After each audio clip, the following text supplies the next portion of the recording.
Greetings from Richmond, Virginia on a wet, rainy day. I'm standing in front of a plot of land that used to hold the house that was called the Hay House. H-E-Y, like hay. But it was named after a guy named Hay who had built it. It was built in 1909, and it appeared in the movie Finnegan Begin Again, which I had never heard of before the other day, but I absolutely loved it when I watched it. It's a Mary Tyler Moore movie where she befriends Robert Preston, who's an older man who's a gossip columnist, and he lived in a house that was right here. He lived with another actress. Her name was Sylvia. I'm blanking on her last name, but another actress. He was an actor. He lived with a woman who was played by an actress, of course.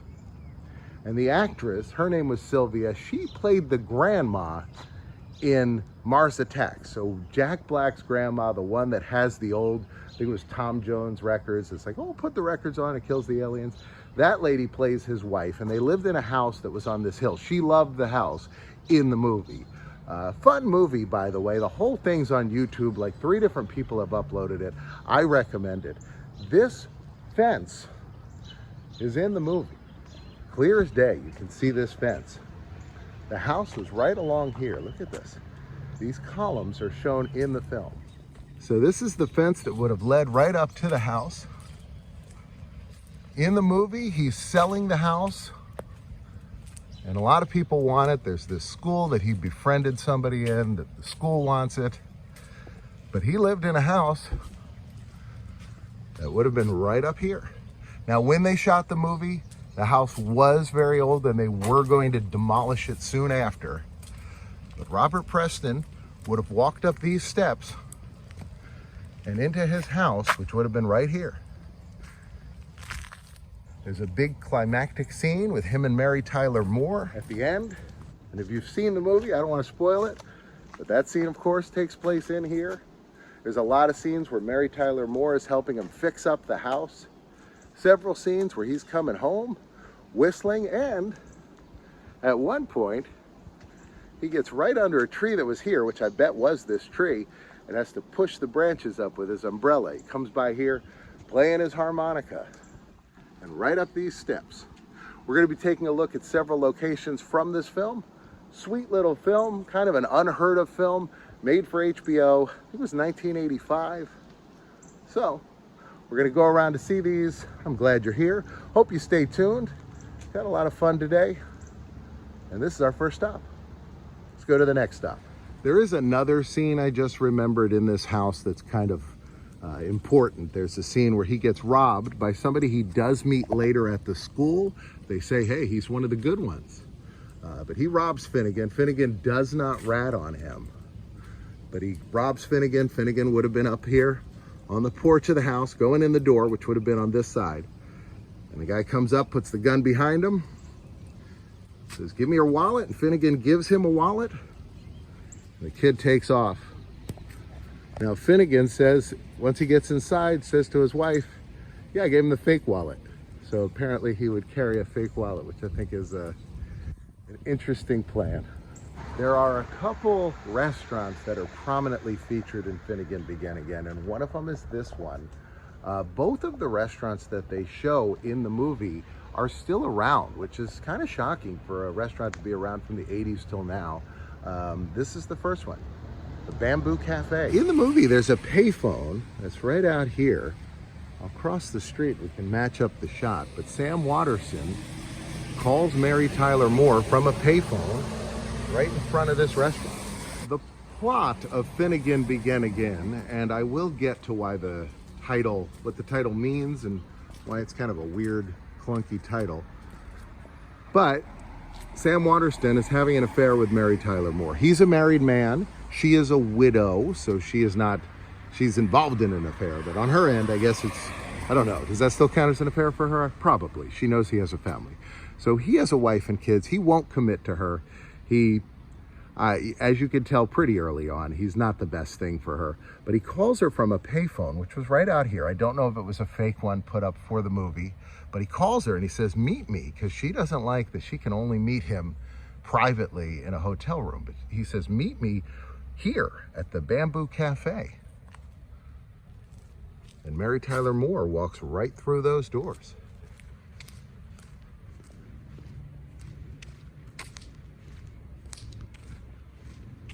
So she walks in, and they get together, and they sit at a table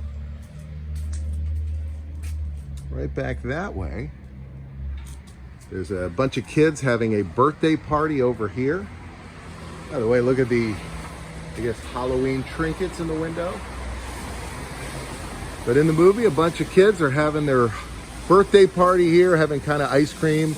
Mary Tyler Moore, I believe, gets a banana split, and they sit right over here and enjoy it and talk about their life and their relationship. This restaurant opens at 10 today, so maybe this is where we'll come back and eat. So we'll see. I'd like to try this place. 11 o'clock on Sunday, 12 o'clock on Saturday. So today is Saturday. We'll have to maybe try to come here tomorrow because 11's a possibility.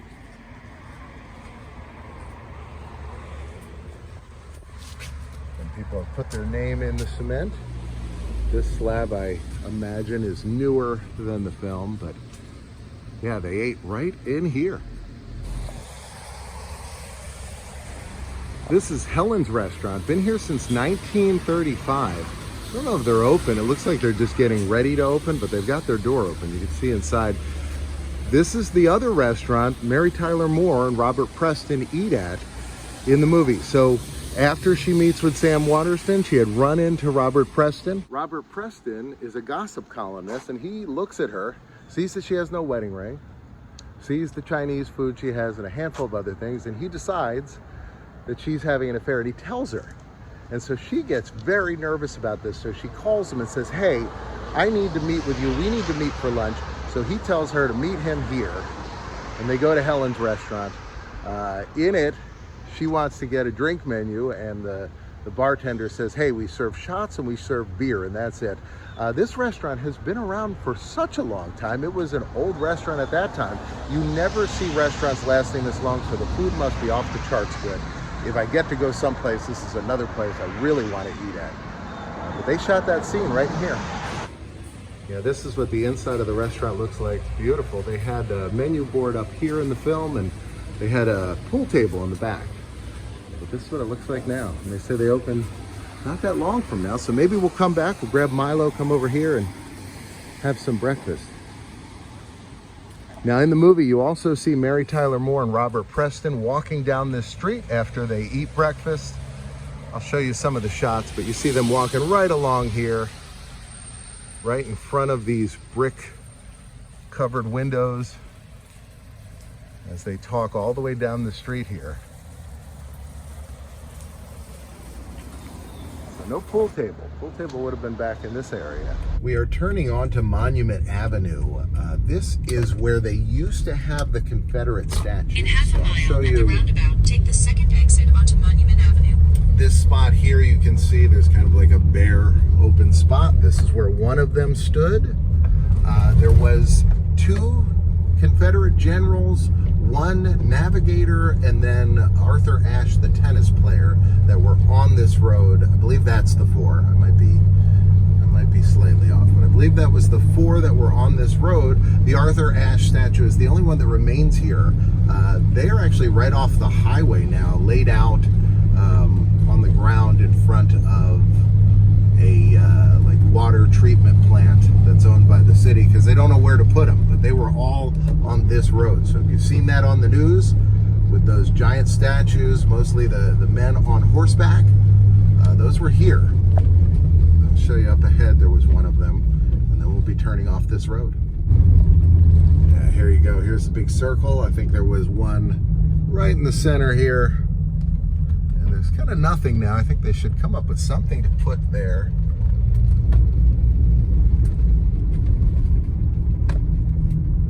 And then yeah, up here, this would have been another. So these would have been all the spots where you would have seen those statues. Were you here from like 1920 until 2020, maybe 21, somewhere around that. But yeah, this would have been the other one.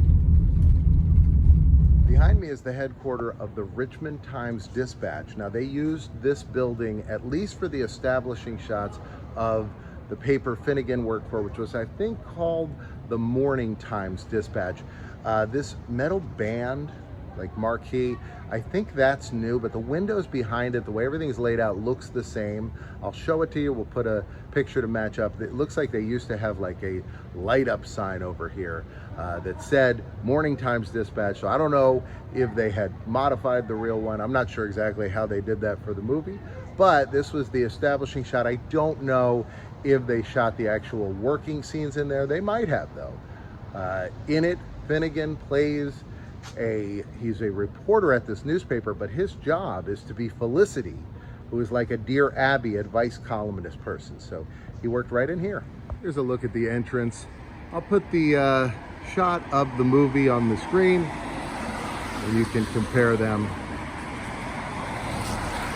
He would have worked somewhere up here where he had his desk moved. And that's the first time that the title is said in the movie. So they move him to a new desk, they kind of demote him, and he's an older man, and he goes, "Well, Finnegan," because that's his name, he goes, "Well, Finnegan, begin again."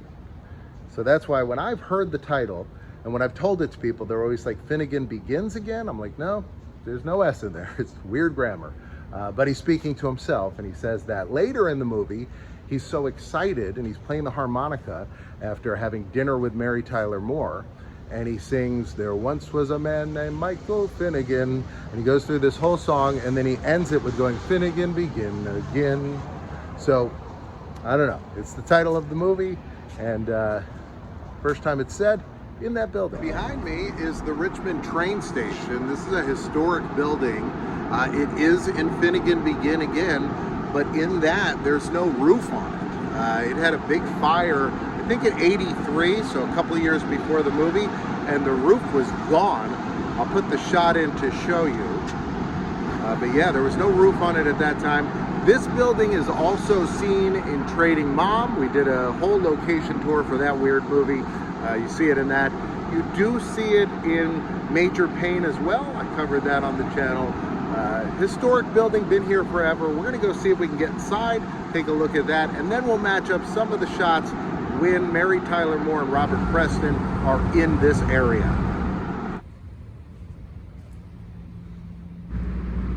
I was curious what it looked like inside. It's all modern. They've changed it all, I guess, probably when it was rebuilt after that fire. But it certainly doesn't match this architecture inside. So, in the movie, Mary Tyler Moore and Robert Preston are right on that side, because you see this in the background and you see the building from the direction coming this way. So we'll go up there and see if we can match up that shot. In the movie, you see the bridge from this direction. You see the train station from here, again, with no top on it. And Robert Preston and Mary Tyler Moore walk right down here. And I think here is where they turn. It also could be up there. I wasn't 100% sure of the perspective, and I couldn't really match up the buildings because of the angle, but they turn either this way or up there, and they're talking about her ongoing affair with Sam Waterston's character, and he's giving her some advice, and he says he's gonna follow her over to like where she works and see what she does. She's like an art teacher. She's teaching a bunch of guys. So they turn down the street and they come down this way, either this street or one street over. I'm gonna look at the shots I have of the movie. I'm trying to match them up. I usually am able to do this with Google Street Views. I couldn't, so I don't know if enough has changed. They were kind of in like a pretty rundown version of this area. There was back then a whole farmer's market here, this big covered farmer's market, and it only went away maybe about 10 years ago or less. If you go on Google Street Views and go back a few years, you could find it. But it was right along here. It's this big metal roof thing. So you do see that in one of the shots when he's walking over. So they had to be on this strip at one point. All right, it was definitely here. I'm gonna put a shot in to match up. Look at this, and then look at this building here. The shot was a little bit more like this. But look here and here, and I'm putting the shot of Robert Preston walking right down the street right here in this spot. This spot, by the way, in the movie Trading Mom, this is where Childers Lane was, right down there, and then turn at the blue building. I did a whole video on it. If you've seen that movie, check that out. So I'm trying to figure out exactly where the building that Mary Tyler Moore worked at and Robert Preston visited her at was. So this building right here, this is where Mary Tyler Moore would have worked. Robert Preston went in here to go see her. You can see this pipe here that goes along the wall. You can see this very decorative little element here. Back then they had kind of like a checkerboard pattern here, and he went up through the door. There was a little sign right here, and you can almost see like an indentation where something was, but there was a little sign that I think had the address, but I couldn't see, you know, the copy that's on YouTube. It's not super clear, but there was a little table set up over here. At one point, Robert Preston saw the guy who robbed him buying a pair of tongs here and talked to the guy who runs the school, but that was all right here. When they shopped for fruit, it was at that farmer's market, which was right over here. All right, I went inside. I'm gonna put the footage from inside here. It's an all oatmeal cream pie restaurant now. The woman that worked there, or maybe even owned it, she was unaware of the movie that was filmed here, but I showed her some of the pictures. So I bought an oatmeal cream pie and a coffee that tastes like oatmeal flavored, and we'll see how it goes. Rain's starting to really come down. We're going to our next location, which is a pretty good one to go to in the rain. So we're on our way. So when it rains, where I like to go is to the movies. And Robert Preston was standing outside of the Colonial Movie Theater, which used to be right here. In the movie, it's an adult theater, and he keeps asking the woman at the window what time the bus comes around, and she's like, dude, just come in. Just pay for a ticket and come in. And he's like, I'm not here for this, but that was right there. Had to get my umbrella out. My umbrella says a salute to Tom Hanks, by the way. Got this from my brother. He found it, I think, at a thrift shop. So we've made it to the Hollywood Cemetery here in Richmond. We've been here before. There are multiple US presidents buried here, as well as the Richmond vampire. We found out a little bit about him last time. It's very confusing. But this is a beautiful old cemetery, and this was used in the movie Finnegan Begin Again. When Finnegan's wife passes away, he works with Mary Tyler Moore's boyfriend, who actually is an undertaker, and you see their limousine or town car pull up right along here. I'll put the shot in the screen, and then he runs down the hill here, and we see this big stone, and we see these other smaller stones in the background. And then down here they had some fake stones set up, and they had a hole dug right down here for a grave that was not real. So this area down here does not have any graves, but in the movie they put a couple here, and then they put one here, and then they dug a big hole right down here. So the hole would have been right here. I'm going to put in the shot of Robert Preston and Sam Waterston standing right over here in front of the hole where his wife was going to be buried. Now Sam Waterston, as he was throughout the movie, continues to be just a little bit of a jerk, and so Robert Preston pushes him right in to the hole right here. And then Mary Tyler Moore comes right around to here, but she reaches down to pull him out, and he pulls her in. We'll take a look at it from this side as well. But he pulls her in, and then Mary Tyler Moore has an argument with him. They're both covered in mud, and they're both 6 feet under right here. It's kind of a wacky and madcap end to a relatively dramatic movie. There is an earlier scene with Sam Waterston's character where he has a coffin fall out of the back of his hearse, and he has to try to help get it back into the hearse, which is played for laughs. But a lot of the movie is wordplay and a lot of drama. But they shot that graveyard scene right here. Well, that'll bring this one to an end. Sweet little movie. I really enjoyed watching it. I would not have ever heard of it if I wasn't looking up things that were in Richmond. So glad I got to see it. I love Mary Tyler Moore in it. And Robert Preston was an actor I wasn't very familiar with. Adored him in this movie. Thought he was just wonderful. Sam Waterston's always great. He doesn't get a lot to do in the movie. A couple fun scenes, but he was good as well. I hope you check it out. I'm glad you checked this out. Right now there's going to be a box on that side, box on this side. You can choose either one. And I'm going to see you back here tomorrow at 2. Got a lot more to do in Richmond, so come back. See you tomorrow.